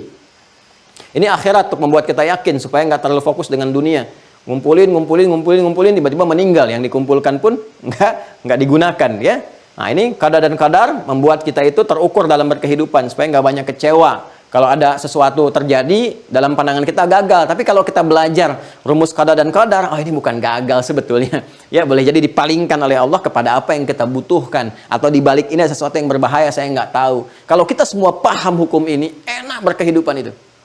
Nah, karena itulah sekarang kita penting detilkan ini, bagaimana mengenal Allah, untuk menetapkan Allah sebagai Tuhan kita. Kalau disoal oleh orang lain, kita bisa jawab, kenapa kamu jadikan Tuhanmu itu Allah, bukan yang lain? Kenapa namanya Allah dan sebagainya? Nah, kita bisa jawab. Jelas ya? Nah, bagaimana cara meminta kepadanya? Kalau kurang rezeki bagaimana? Kalau kita merasakan kurang pengetahuan bagaimana? Padahal Allah sudah menetapkan, walladzi qaddara fahada, walladzi aghna wa aqna, aku telah membuat orang menjadi kaya atau cukup. Kok kita merasa kurang? Kan harus ada ilmunya, ya kan? Nah, ini rangkuman dari awal pembahasan sampai yang terakhir kemarin. Jadi kalau nanti ditanya harus begini jawabnya, ya, harus mengerti, harus paham. Ini nanti bisa diputar ulang videonya, ya. Nah, nanti ada ujian tuh untuk kelulusan. Pengayaan dulu, tesnya begini, nanti dibuat seperti ini ya, difoto oleh teman-teman. Jadi kalau lihat begini tahu jawabannya, begini tahu jawabannya. Jadi begini melihat ini nyambung, ya. Nah, sekarang kita ambil materi untuk hari ini, singkat padat, 5-10 menit. Untuk bagian yang pertama, detilnya. Ini kan baru abstrak. Abstraknya seperti ini. Kita pindahkan bagannya ke sini. Nah, indahnya di Islam, seperti ini pun abstrak, ini juga baru abstrak gambaran, nanti ada detil lagi. Ya, ini penjelasan umum kan, detilnya apa? Detilnya kita kenali lagi. Sini. Nah, untuk mengenal Allah ada ilmunya sendiri, ada ayatnya juga, langsung diturunkan Allah langsung yang tunjukkan kepada kita. Ya kan? Termasuk hadis-hadis Nabi Muhammad SAW ya, untuk menguatkan kepada kita dan meyakinkan. Ini kalau di soal kenapa engkau menjadikan Allah sebagai Tuhan, kita bisa jawab. Ya, pembahasan ini kita akan melakukan pengayaan sebetulnya dari aspek teologis yang telah kita uraikan di awal yang ini. Jadi, kalau teman-teman buka video awal kita belajar di esensi beragama, ini sebagian ini telah saya uraikan. Sekarang kita detilkan. Ya, jadi teman-teman sekalian, masih ingat ya, kita akan bermula saat Nabi Muhammad SAW diutus oleh Allah sebagai Rasul, ya, ditetapkan. Kalau istilah kekinian dilantik ya menjadi Rasul, ditetapkan dengan turunnya Quran surah 96. Al-Alaq ayat yang pertama, Iqra bismi rabbikal ladzi khalaq, ya. Nah, itu kan masih menggunakan kata Rabb, memperkenalkan dulu nama naluri fitrah yang telah menjadi satu komitmen kita dalam menuhankan Allah. Jadi nama yang diperkenalkan pertama kali oleh Allah Subhanahu wa taala ya kepada manusia secara fitrah yang memberikan satu komitmen pemberian segala kebutuhan, melindungi, memaafkan, mengampuni, menyehatkan, menyembuhkan dan sebagainya, itu sifat rububiyah. Semua gabungan itu rububiyah, perawatan, termasuk ke alam semesta dan sebagainya. Nanti tanda-tandanya disebutkan di alam semesta begini, itu sifat rububiyah. Nama yang mewakili semua sifat itu secara sempurna disebut dengan Rabb namanya. Rabb. Ya, karena itu nanti di Al-Asmaul Husna di antara nama Allah yang sempurna itu ada Rabb. Ya, saya mulai dari sini dulu ya, sampai detil ke pemahamannya. Maka diperkenalkan di Quran surah ke-7 ayat 172. Kalau Anda menyimak video tentang doa kemarin yang hari Sabtu ya, sampai Ahad saya jelaskan, insya Allah bisa paham ini. Wa idh akhadha rabbuka min bani adama min zuhurihim dzurriyyatahum wa ashhadahum ala anfusihim alastu bi rabbikum qalu bala syahidna. Ini kalimat komitmen pertama saat kita bersyahadat. Ya, syahadat itu sudah terbawa. Ya, jadi saat kita berada dalam fitrah kandungan, ya, fitrah kemanusiaan sejak dalam fase kandungan. Ya, jelas ya? Ini sudah ada syahadat. Jadi fitrah manusia itu sudah bersyahadat. Makanya Nabi mengatakan kullu mauludin yuladu 'alal fitrah. Setiap yang terlahir itu sebetulnya sudah membawa fitrah. Ini yang dimaksudkan di Quran surah ke-30 Ar-Rum di ayat yang ke-30. Ya. Disebut fitrah bagi semua manusia. Fa'aqim wajhaka lid-dini hanifa.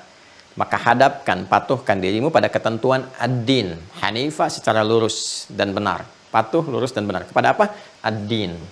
Apa yang dimaksud dengan ad-din? Al-Islam. Quran surah ketiga ayat 19. Inna ad-dina 'indallahil Islam. Fa'aqim wajhaka lid-din. Maka hadapkan dirimu, patuhkan pada ketentuan, pedoman-pedoman dalam ad-din, dalam syariat Islam dengan lurus dan benar. Fitratallahi allati fataran nasa 'alaiha. Fitrah. Ini disebutkan fitrah. Fitratallahi allati fataran nasa 'alaiha. Itu adalah fitrah yang Allah telah tetapkan pada seluruh manusia dalam berkehidupan. Ingat ya, ini indah sekali. Dan taknya tak maftuhah. Lihat di Quran. Lihat di Quran surah 30. Taknya itu tak maftuhah. Nanti ada ilmunya. Kenapa yang satu marbotah, yang satu maftuhah? Ini kalau digali hikmah, tinggi sekali. Tapi saya harus ngajarkan lu dasar bahasanya. Supaya nggak disebut ilmu tak-atik. Nanti jadi repot gitu. Ya, kenapa tak marbotah? Kan masih tertutup tuh. Begitu dibuka, nilai kehidupannya menjadi maftuhah. Ya kan? Dalam rahim yang terkandung begini, dibuka, sudah siap berproses mau keluar, jadi maftuhah. Begitu dia keluar itu, terbuka, dia keluar, menjadi kehidupan dunia, membawa fitrah kehidupan. Fitrah yang telah Allah tetapkan, makanya disebut fitratallahi allati fataran nasa 'alaiha. Fitrah yang Allah telah lekatkan pada seluruh manusia, pakai nas. Bukan pakai insan, pakai ins, pakai bashar, gitu kan? Pakai Bani Adam, tapi pakai nas, menjangkau ke semua tanpa kecuali. Di semua manusia yang terlahir itu sudah bawa fitrah. Ya. Nah, cuma sayang kata Nabi, fa'abawahu yuhawwidanihi aw yunassiranihi aw yumajjisanihi.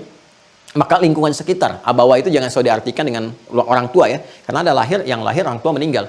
Ya dalam kandungan orang tuanya ayahnya meninggal, terlahir ibunya meninggal, terjadi sehingga dia status yatim piatu misalnya.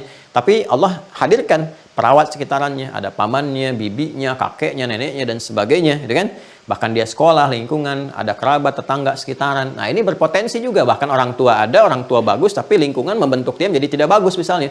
Ya, kurang kontrol, kurang pengawasan, maka dia berubah. Tingkat tertinggi dari perubahan itu menyimpang dari fitrah. Fa'abawahu yuhawidanihi au yunassiranihi au yumajjisanihi. Karena itulah kemudian saking rahmannya Allah kepada kita, dikirimkan penjagaan-penjagaan akidah itu, diingatkan supaya kita tidak mengatakan kepada Allah di hari kiamat, saya lupa ya Allah, antakulu yaumal qiyamati inna kunna an hadza ghafilin. Kembali ke Quran surah ke-7 ayat 172 di ujungnya. Ya, supaya kamu nggak katakan saat pulang kepadaku nanti, aku lupa ya Allah. Kan kalau sudah lupa suka nggak ingat. Dasar manusia. Al yauma nakhtimu ala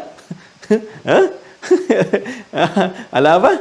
Ya, kan sekarang kami kunci tuh. Ya, ala afwahim, mulut-mulut kamu itu dikunci, yang bicara tuh hati kamu yang benar, tangan kamu itu udah, kaki kamu tuh yang bicara tuh. Sekarang udah mulai bicara, tangan pakai sidik jari, tapak kaki, DNA dan sebagainya. Ya. Ah, nanti ingatkan lewat azan 5 kali dalam sehari, diingatkan la ilaha illallahnya dan sebagainya. Nah, kembali ke sini teman-teman sekalian, ini fitrah. La tabdila li khalqillah, enggak ada perubahan dalam setiap penciptaan yang Allah kemudian tetapkan. Jadi setiap akan terlahir itu membawa fitrah semua. Nah, dia bergeser, berubah, haluan dan sebagainya karena pengaruh lingkungan. Ya, karena itulah kemudian, nah Allah Subhanahu wa taala ya mengutus, menetapkan para rasul ya untuk bisa membimbing kembali umat, mengarahkan kepada haluan yang benar. Saking rahmannya Allah, kalau nggak rahman nggak akan diutus rasul. Dibiarkan aja. Ya, tapi Allah kirimkan untuk memberikan hidayah, petunjuk-petunjuk Allah Subhanahu wa taala. Ya, hudan linnas. Ya, akhrajan nasa minadh dhulumati ilan nur, mengeluarkan manusia dari keburukan, beda haluan, ya salah haluan, kegelapan kepada cahaya lagi.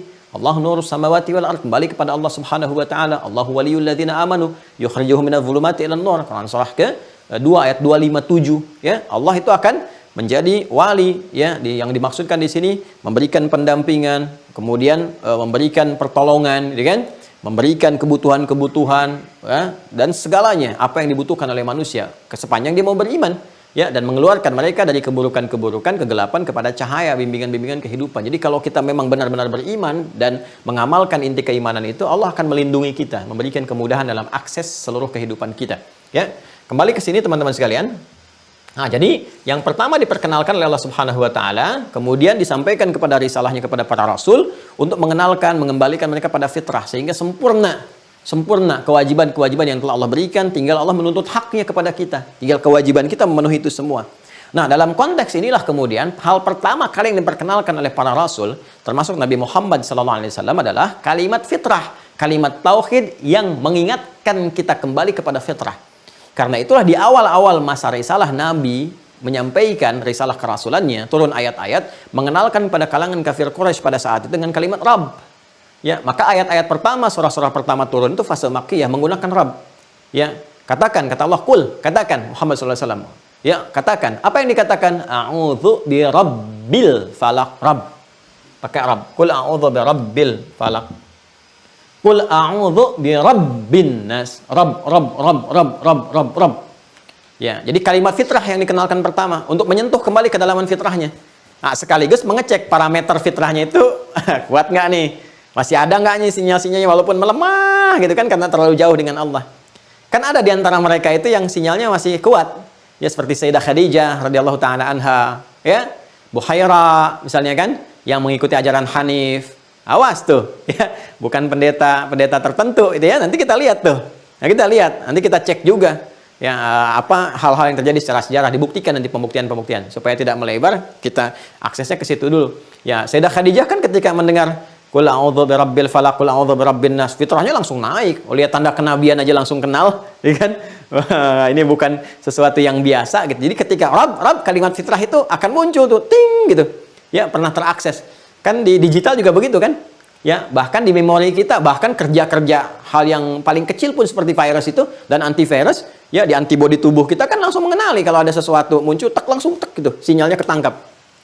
Ya, nah itu ada sinyal fitrah kita juga, begitu disebutkan kalimat Rabb terukur. Jadi Nabi itu dapat petanya. Oh, ini yang ingkar beneran, ini yang nolak. Ini, oh ini yang ada sinyal untuk ikut. Yang ingkar beneran kan langsung mengatakan, kami juga punya Rabb ya Muhammad SAW. Ya kami punya Rabb juga. Rabb kami namanya Lata, Uzza, Manat. Rabb kamu namanya siapa? Nah, jadi tingkat tertingginya sampai Rabb pun disekutukan. Ya, makanya ketika itu Allah kan nanti banyak menurunkan ayat-ayat.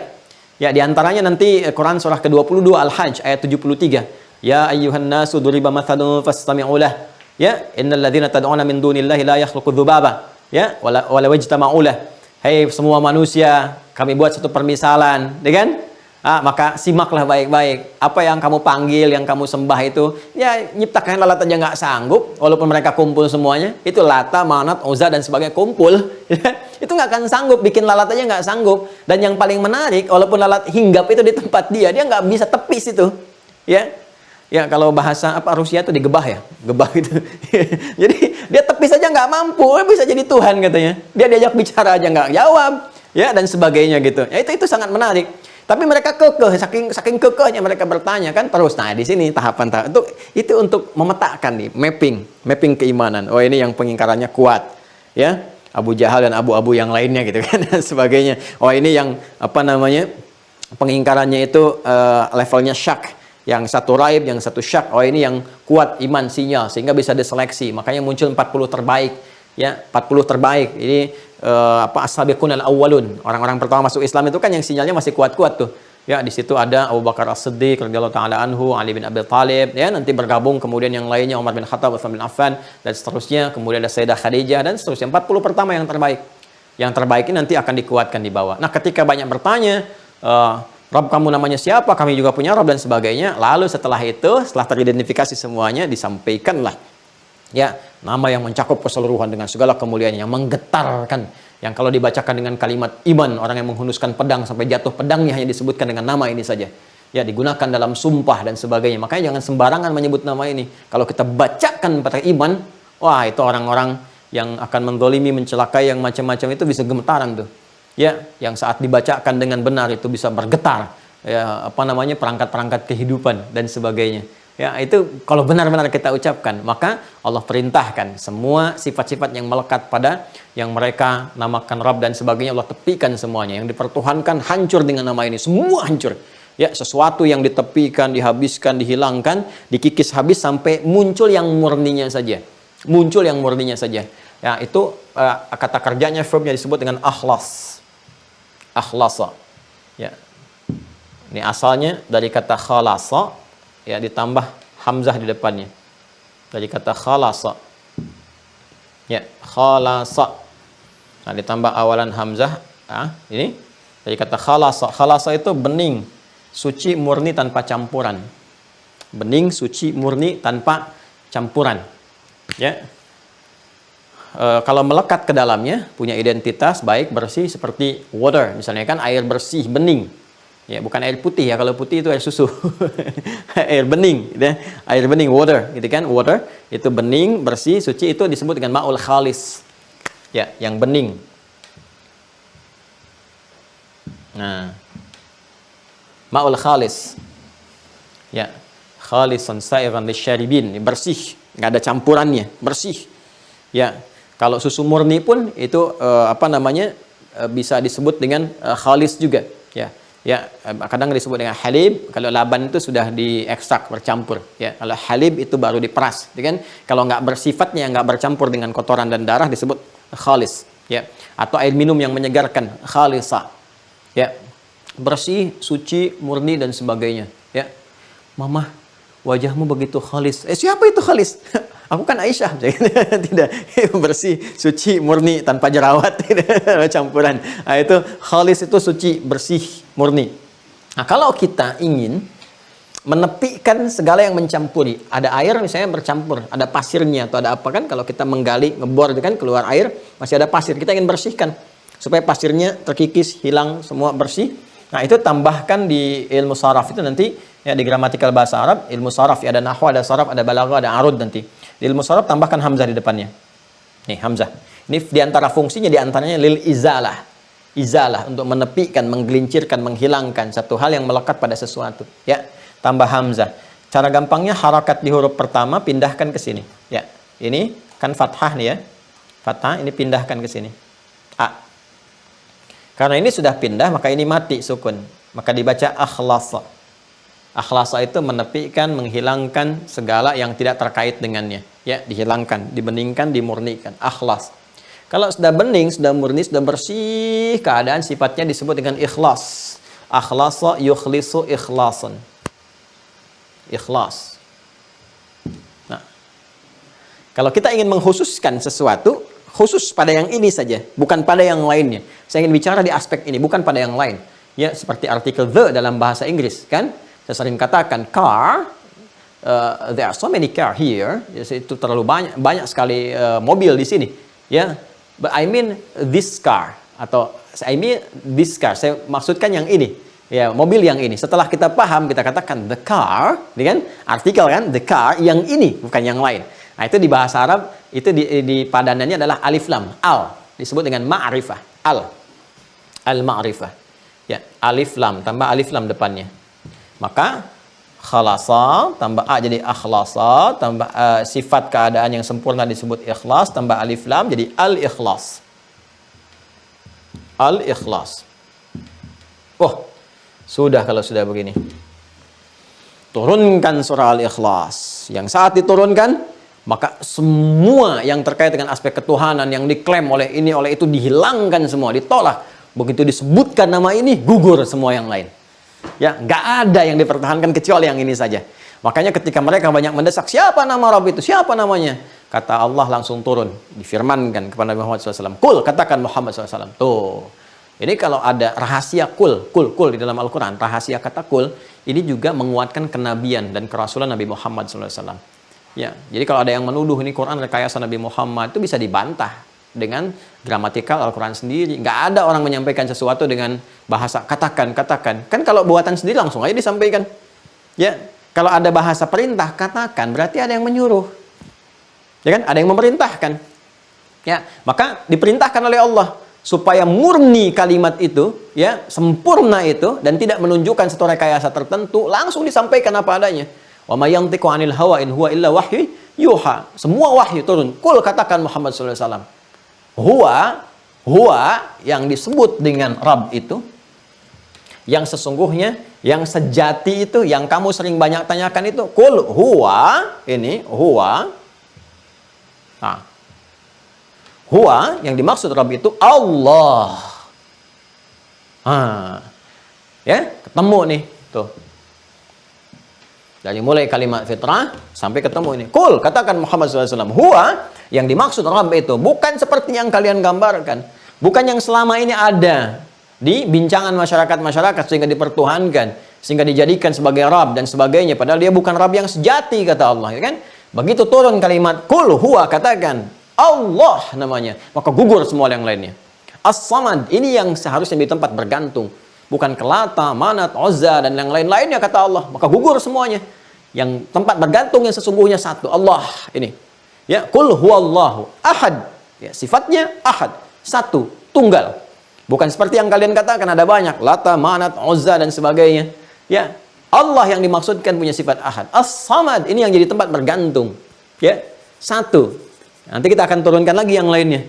Nanti setiap kalimat ini ada detailnya sendiri. Ya, saya teruskan dulu sebentar. Qul huwa, katakan, ya, dia yang dimaksud Rabb di sini Allah. Namanya muncul, gugur semua yang lain. Ahad, sifatnya satu, tunggal. Karena Tuhan itu mesti satu. Nanti alasannya diturunkan lagi. As-Samad, jadi tempat bergantung. Ya, bukan apa yang kalian mintakan atau aspek yang sekarang ada. Ya. Qul huwallahu ahad. Yang paling menarik, Allahus Samad. Kemudian apa? Lam yalid wa lam yulad. Gugur semua tuh yang dipertuhankan. Dia tidak beranak dan tidak dipertuhankan. Karena ada yang mempertuhankan kemudian dari yang hasil dilahirkan. Sehingga disebut anak misalnya. Anak dari Tuhan atau Tuhan punya anak dan sebagainya. Walam yakul lahu kufuwan ahad. Dan tidak pula sifat Tuhan itu saling melengkapi sehingga menunjukkan punya kelemahan. Maka dia bersyarikat. Jadi ketika nama Allah ini muncul, Allah, maka ikhlas. Yang lain dihilangkan. Minggir dengan sendirinya, ya, tergelincir, udah hilang semua sifat-sifat ini. Ya, maka sifat ini ketika disebutkan sifat ketuhanan melekat, diperkenalkan pertama kali, itu baru disebut namanya aja, gugur yang lain. Ya, dengan kedahsyatan, ya, keaziman nama yang melekat pada lafaz Allah Subhanahu wa taala. Dan dahsyatnya Allah pun menjelaskan setiap kalimat ini rinci. Ya, ahad, kenapa mesti ahad? As-Samad, kenapa harus satu sehingga menjadi As-Samad? Lam yalid walam yulad, kenapa? Dijelaskan sampai walam yakul lahu kufuwan ahad pun dijelaskan. Semua detil, indahnya. Luar biasa gitu. Jelas semuanya tuh. Terukur teman-teman sekalian. Nah, jadi inilah turunnya surah Al-Ikhlas, surah ke-112. Ya, ini menunjuk kepada aspek tauhid pertama kali. Ya, nanti aspek ini akan dibawa dalam amalan kita. Jadi amalan itu akan selalu lekat dengan nilai tauhid, pokok iman.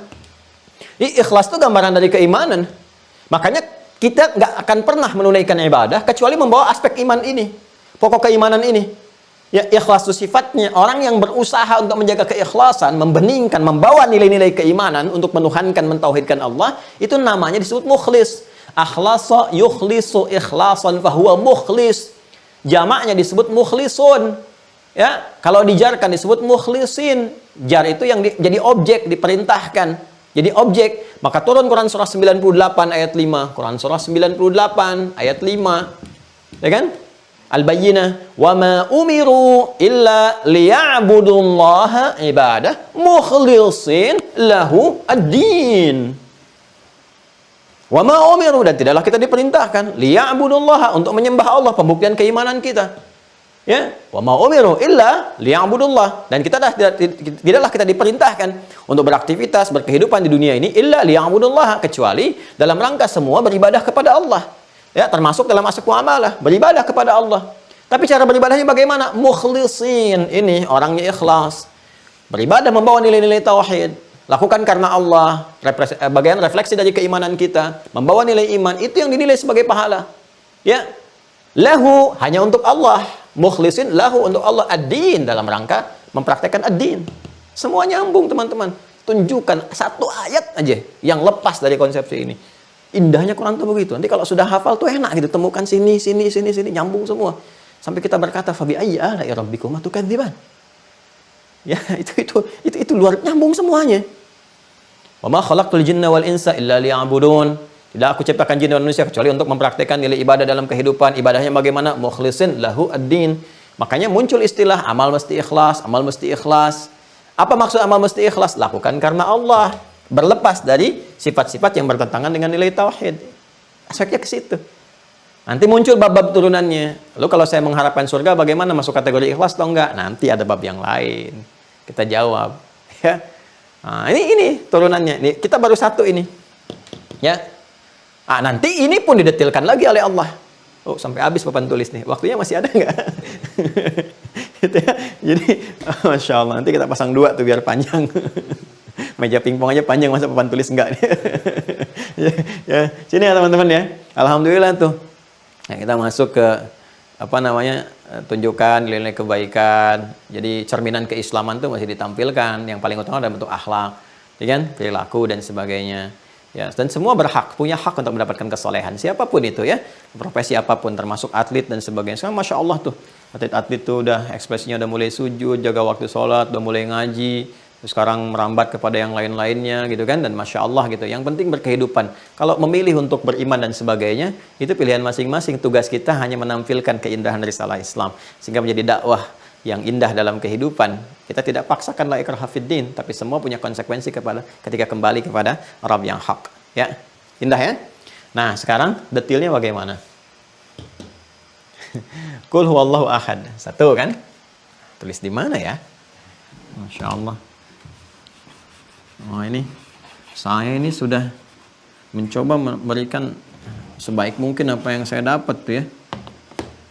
Nyampaikan sendiri, bantu rekam sendiri, nulis sendiri, ngapus sendiri, Zoom kita fasilitasi sendiri, nulis sampai lengkap begini. Kalau sampai dengan demikian belum Anda yakin juga, coba tunjukkan kepada saya dengan cara apa lagi saya mesti menerangkan. Tapi minimal saya bisa ringan mengatakan, ya Allah saya sudah terangkan. Kan? Jadi kalau ditanya malaikat, man rabbuka, saya udah jawab, saya ngajarin tauhid masih ditanya juga. Itu canda aja ya. Canda aja. Kalau ditanya man rabbuka, saya udah belajar tauhid. Tapi itu akan ringan ketika kita beramal dengan baik. Nih, qul huwa Allahu ahad. Ya, satu. Kemudian as-samad. Qul huwa Allahu ahad, Allahus samad. 2. 3. Lam yalid wa lam yulad. Lam yalid wa lam yulad. 4. Wa lam yakul lahu kufuwan ahad. Wa lam yakul lahu kufuwan ahad. Lam yakul lahu kufuwan ahad. 4 ya. 1, 2, 3, 4 kan? Ya, sedangkan yang hak semua ini ya, kembalinya yang hak itu kepada siapa? Allah. Nah.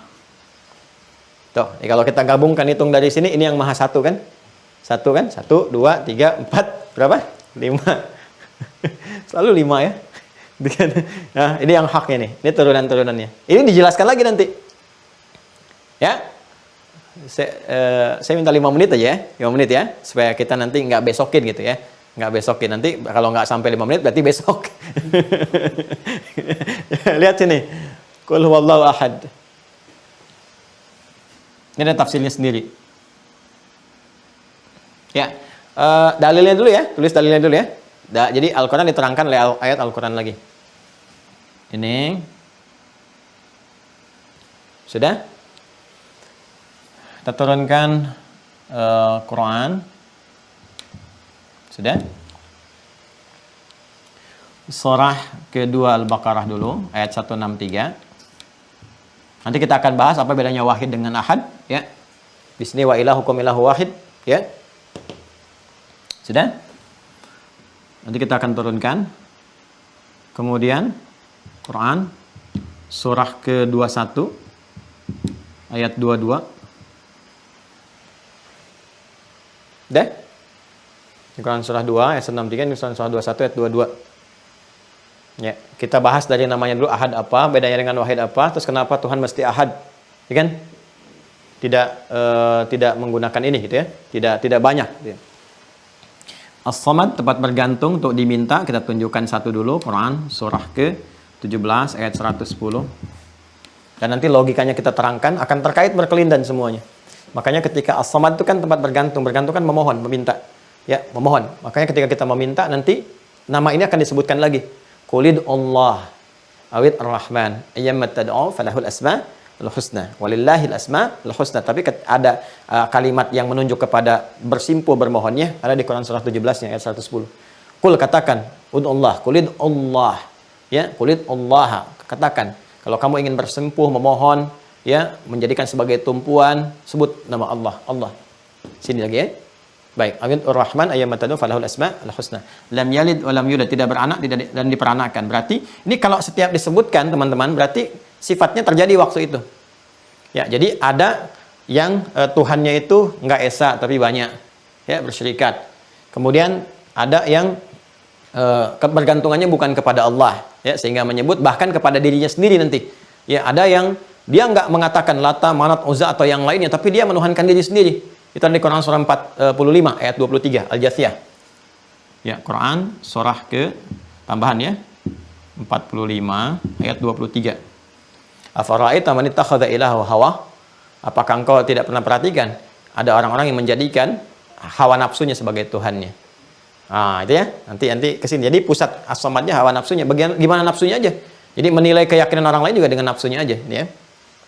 Lam yalid wa lam yulad, Quran surah ketiga ayat 59. Nah, kalau ada redaksi seperti ini berarti di masa itu pun ada yang menuhankan ya sesuatu atau sosok dari hasil kelahiran. Ya, dan terkonsepsikan dengan yang melahirkan. Ya, kalau ada yang dilahirkan kan ada yang melahirkan kan? Ya kan? Baik, berarti kan ada yang melahirkan. Jadi ada yang dipertuhankan dari hasil yang dilahirkan. Nanti ditolak oleh Al-Qur'an. Nggak bisa seperti itu. Ya, kok bisa Tuhan dilahirkan, ada yang melahirkan? Ya, dan sebagainya nanti ada logikanya sendiri, nanti ada turunan-turunannya, kan? Teruskan teman-teman sekalian. Nah, ini keyakinan ini ada, walam yakul lahu kufuwan ahad, politeisme. Ya, politeisme. Kembali lagi nanti ke sini ke Quran surah 21 ayat 22. Karena semua saling berkaitan. Quran surah 21 ayat 22 dan semua aspek ini akan ditutup dengan Quran surah ke-42 ayat 11. Asy-Syura ayat 11. Ya, fatirus samawati wal ard. Ja'ala lakum min anfusikum azwaja wa minal an'ami azwaja. Ya, yadhra'ukum fi laisa kamitslihi syai'. Ini kuncinya. Laisa kamitslihi syai' wa huwas samiul basir. Ini. Jadi pada puncaknya akan ditutup dengan kalimat nggak boleh ada yang serupa dengan Tuhan, dengan Allah. Dari semua sifat-sifat apapun. Nah, ini sifat dasarnya. Nah, di sini nanti akan jadi dasar teologis Kalau kemarin tanya referensi apa dan sebagainya, ini standar. Ya, kalau di bahasa Arab itu ma'lumun bid-darurah, harus tahu yang seperti ini gitu kan. Yang paling dasar, paling pokok sekalipun. Jadi referensinya kembali kepada diri kita itu untuk melihat ini yang pokok. Di akal kita itu udah melihat, oh ini benar. Dari mana semua ini? Keterangan Allah sendiri. Referensi terbaiknya Al-Quran langsung, ya. Dan Al-Quran bisa diuji. Nah, jadi teman-teman sekalian, diuji maksudnya bagi yang belum yakin silahkan dibuka oleh Al-Quran sendiri.